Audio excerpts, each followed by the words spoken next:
मुस्कुराती रहें, इसके लिए भी उनका विशेष आभार। आप सभी साझा। माँ वाणी को नमन, आप सबकी उपस्थिति को बारंबार नमन। और वो जहां से डॉक्टर अंजुमन साधक ने छोड़ा था कि समय का सलोना समय चल रहा है, तो ये समय का ही सलोनापन है।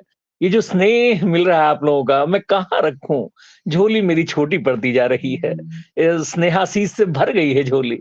तो ये जो रीति प्रीति की प्रबल प्रगाढ़ता है, जब बैरी कोई रह नहीं जाता, केवल आनंद में डूब जाता है, वही स्थिति बन जाती है कि मम गुण गावत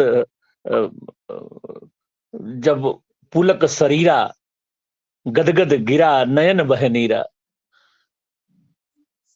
आंखें भर जाती हैं। तो ये स्थितियां बनती हैं। और सरस्वती वंदना से शुरुआत मैंने की, और आज फिर अध्यक्ष उद्बोधन और समापन की ओर बढ़ रहा हूं। सुधा बसोर जी ने उम्मीद न छोड़ने की बात की अपनी रचनाओं में, वहां से जो इस कवि गोष्ठी का आगाज हुआ। उसके बाद जब अखिलेश शर्मा जी ने जब मनमीत नहीं है तो कैसे मंगल गाऊंगी, तो शहीद परिवार के सैनिक विधवा की बात किस तरह से अपनी रचनाओं में की, और आंखें भीग रही थी बार बार। निश्चित ही जब हम कविता से जुड़ते हैं, जब उसमें जहां से कविता कही जाती है वहां तक वो पहुंचती भी है। अगर हम गले से कविता कह रहे हैं तो गले तक ही बात पहुंचेगी, पूरी बात नहीं बात बन पाएगी। हृदय से कविता कहेंगे तो वहां तक पहुंचेगी, हृदय हृदय से की बात सुनता है, दिल की बात दिल तक, ये दस्तक होती है ना, वहां तक बात पहुंचती है। शिव कुमार त्यागी जी ने धूप ने धुंध को खदेड़ दिया, क्या बात है। आशा की इतनी सुंदर उन्होंने अपनी रचना में एक पुट दिया, स्वर दिया, और जो भाव भंगिमा दी, अद्भुत। जीवन का पाथेय भी है ये, जीवन को, जीवन के लिए एक संदेश भी उसमें छुपा था। और प्रवीण मुटरेजा साहब ने तो साहब मुक्तक जो उन्होंने शुरुआत की कि तेरी नजदीकियां अब चाहत ही नहीं राहत भी हैं, उसके बाद से जो अंतर्दृष्टि उन्होंने की, और निर्जीव चीजें भी किस तरह रिश्ता जोड़ती हैं अलवर के माध्यम से, जब उस मकान का सौदा हो जाता है उसके बाद से फिर भी वो कैसे मानस पटल में हमारे जहन में ताजा रहती हैं, उसकी ओर इशारा किया। बहुत शानदार रचना उनकी रही। डॉक्टर सरिता अगर सरी जी ने भी प्रेम भक्ति की बात करके अपनी गजल राहों के सभी कांटे निकालती हूँ, नफरत की गली में फूल बांटती हूँ, बात कही। और बहन सोनम दीदी ने जो बहुत शानदार कि युग बढ़ता रहा मत राह बदल, और जीवन में आशावादी स्वर उन्होंने दिया। जैसा कि डॉक्टर अंजू सुमन साधक ने उनकी प्रतिक्रिया में बात कही कि सबकी बात न माना कर, डॉक्टर कुंवर बेचैन की पंक्ति से उनको याद किया। और फिर डीपी सिंह साहब ने तो वाह, बाल दिवस के उपलक्ष्य में बचपन पर आधारित रचना की बात कही, बहुत शानदार। और गजल तो उनकी शानदार सिद्धहस्त हैं, सुंदर गजलकार भी हैं। और डॉक्टर अंजू सुमन साधक ने तो आज क्या ही बात कही कि मन के घर में भावनाओं को की बात उन्होंने किस तरह से बात कही कि बैठ के बात फूलों सी अगर हो तो उसे सम्मान दें।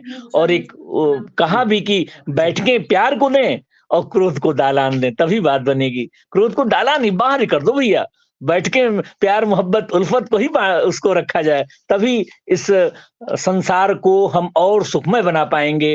इस संसार में जो तमाम रंग हैं उसको हम महसूस कर पाएंगे।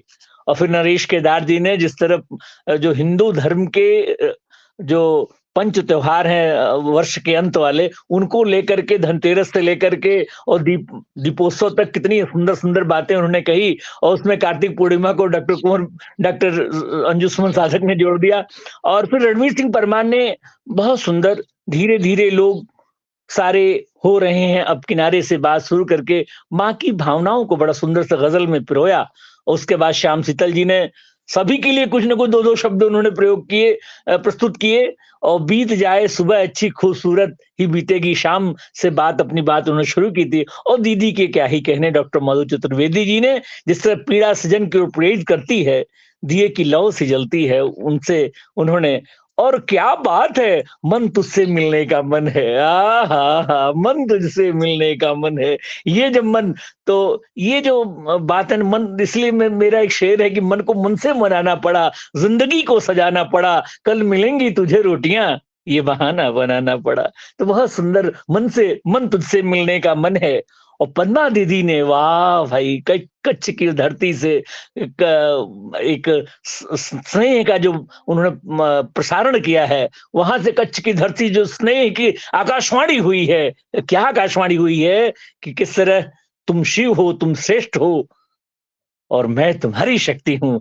यहाँ से नारी विमर्श की रचना को एक अलग सा आधार प्रदान किया दीदी, और प्यार का जो आधार दिया वो सबको अभी तक सबके ज़हन में कैद है और अनुभूत कर रहा है। और जिस तरह से सबका नाम लेकर के नरेश केदार सर की पंक्तियाँ आपको खूब भाई, तो आपने खूब वहाँ से बात शुरू की। मधु दीदी को आपने याद किया, सबको याद किया, मेरी जो कविता में ऊर्जा मिलती वो बात याद किया। तो इसका जो समर्पण भाव मैंने देखा, गोष्ठियों में लोग बैठते हैं लेकिन मुख्य अतिथि भी इस तरह से पूरे भाव से, पूरे तन्मय अवस्था में पूरी कविता के साथ जुड़ा रहे। ये वनगाम पश्चिमी उत्तर प्रदेश इकाई की एक बहुत बड़ी सफलता है कि आज हम लोगों ने पद्मा दीदी के रूप में मुख्य अतिथि पाया और हमारे साथ इनका निरंतर साथ यूं ही बना रहे। सर मैं आपको अभिनंदन देती हूँ कि आपने मंच इतना अच्छा सजाया हुआ है, तो हमको तो उपस्थित रहना, यहाँ से हटने की भी इच्छा नहीं होती है बिल्कुल। आपको बहुत बहुत बधाई है सर, आपको, दीदी को, सभी को। अब बस एक रचना के साथ अब काव्य पाठ का विराम हो जाएगा। इस महीने की जो काव्य गोष्ठी पूरी हो जाएगी, फिर अगली महफिल सजेगी। तो